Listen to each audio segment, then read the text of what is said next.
Hey there, welcome to the show. My name is John. Thanks for hanging out with me today. This is episode 201, and thank you to those of you who reached out about episode 200. To be honest with you, when I started this, I had no idea how long it would last. I still don't know. I will tell you, it gets harder some weeks than others to not only just find content, but more importantly, to find the time to put this together and to put this out. And so it's your comments back, your questions, your feedback. I heard from somebody this week that said they've listened to every episode, all 200 episodes that they have listened to or watched. That means a lot to me because that's why we do this. We hope that it is a benefit to you and to what you're doing. And so thank you for going on this journey with us. It is one in which it's always changing. The landscape is changing. The work itself is changing. It gets harder and harder in certain ways. And our team here at Kavanaugh, we went out to lunch together today and we're talking about this subject itself, just about how things just keep changing. You have on the books right now social media software like TikTok and others that might be banned. You have rules in the European Union area that could be drastically impacting open source software and other forms of software. You have issues of GDPR that's still showing up, and a big one, artificial intelligence, and it's going really fast. Chat GPT-4, other tools and AI tools, Bing has it, Google has it. They're amazing, but it's also just a Wild West time.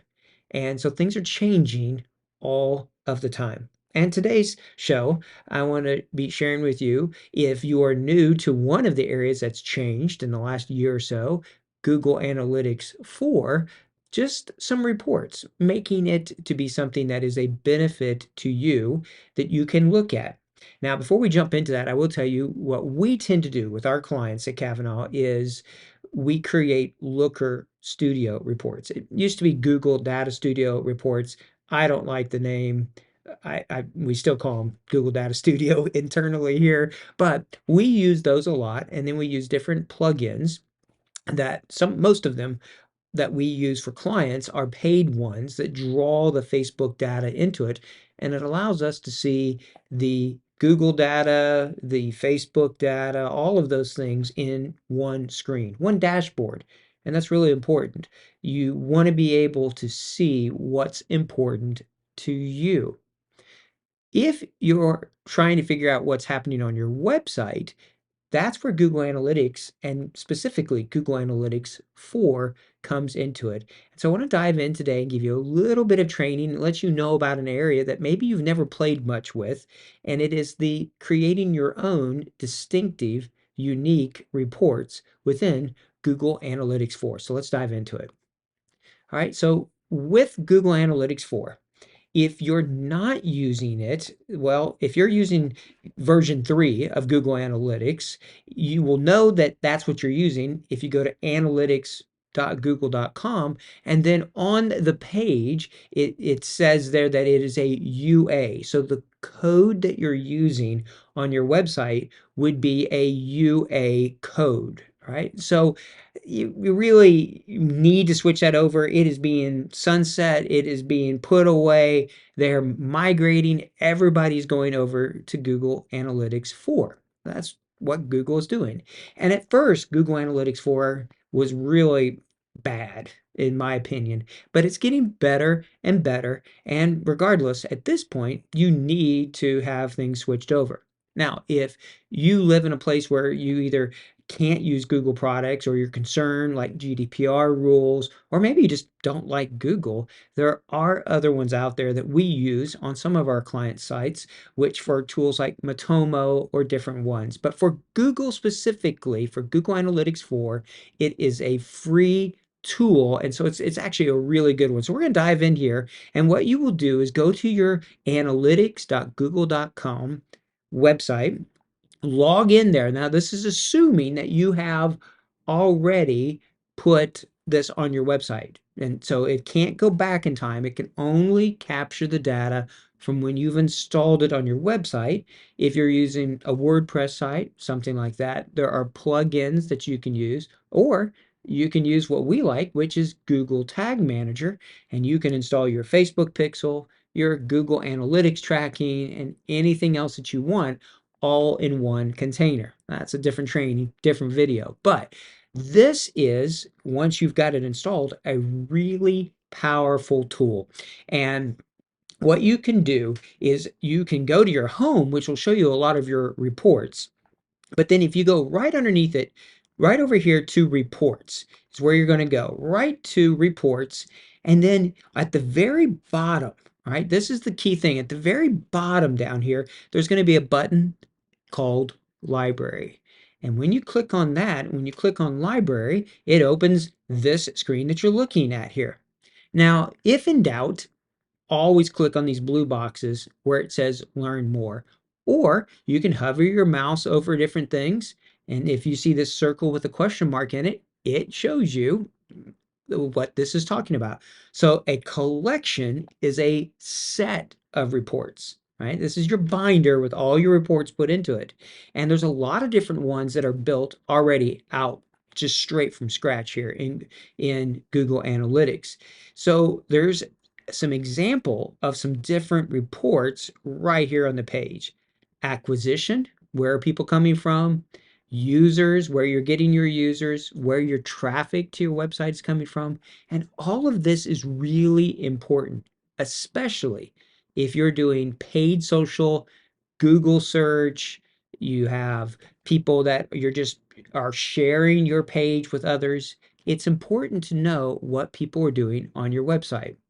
And let me take just a minute here to explain why we still believe a website is an important part to what you're doing. Your social media pages aren't made for people to come back and find these great videos or information that you have from the past. It's always scrolling and changing. The life cycle is really short on there. Secondly, people don't always see your content that's on social media. That's why we do paid ads. And then different types of social media have different focuses. So YouTube is video, but other ones might not be. Twitter isn't. It's for short bits of text, usually, is why people go there. So we like websites because we own that space.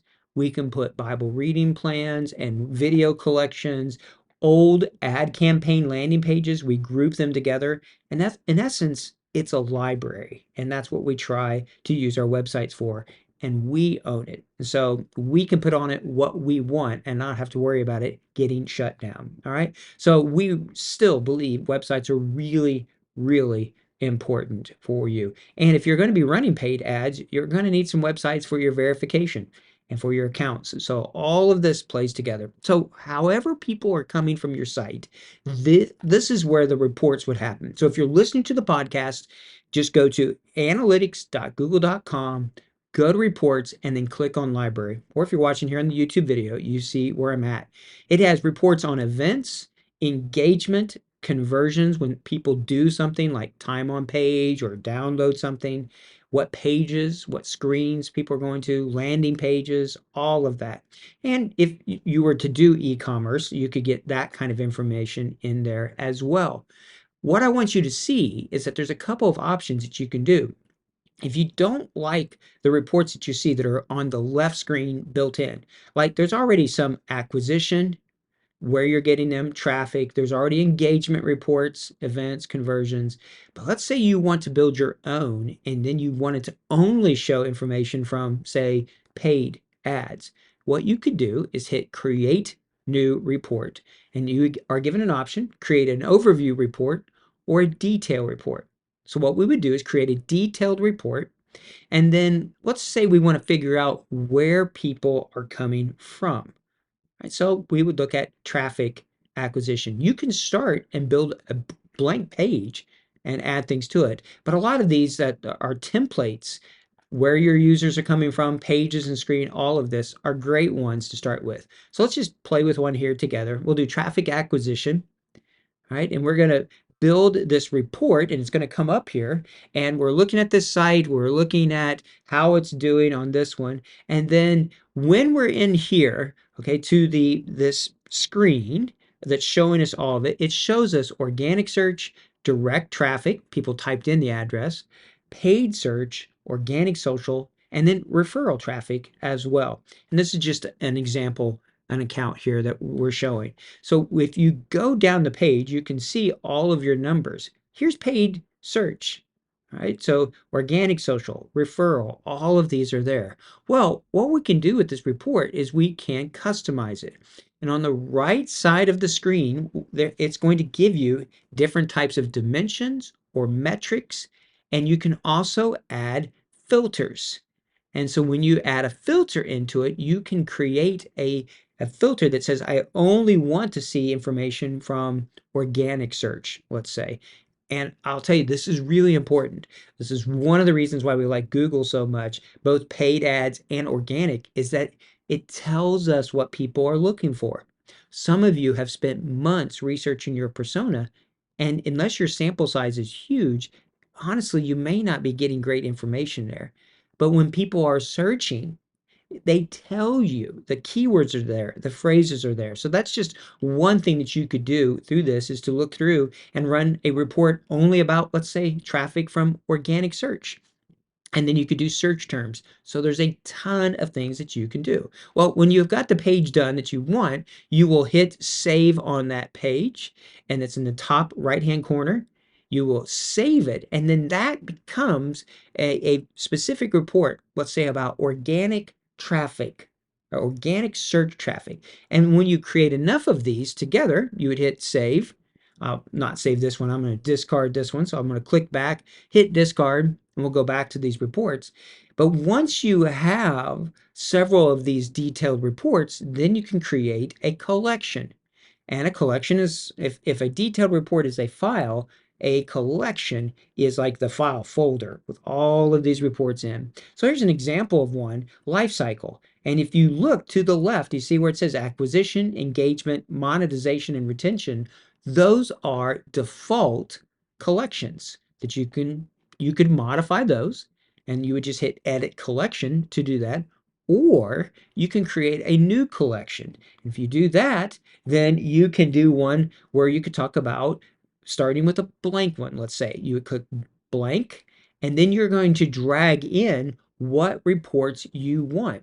And you have to do this. You're going to give it a name, a topic, it's what's called here. All right. You're going to name the collection, and then you're going to put in a topic. So for this example, it's events with demographic overview and what people are doing, like men, women, younger, older, and what things they're doing on your site, what videos, how long are they playing, how far are they scrolling, whatever.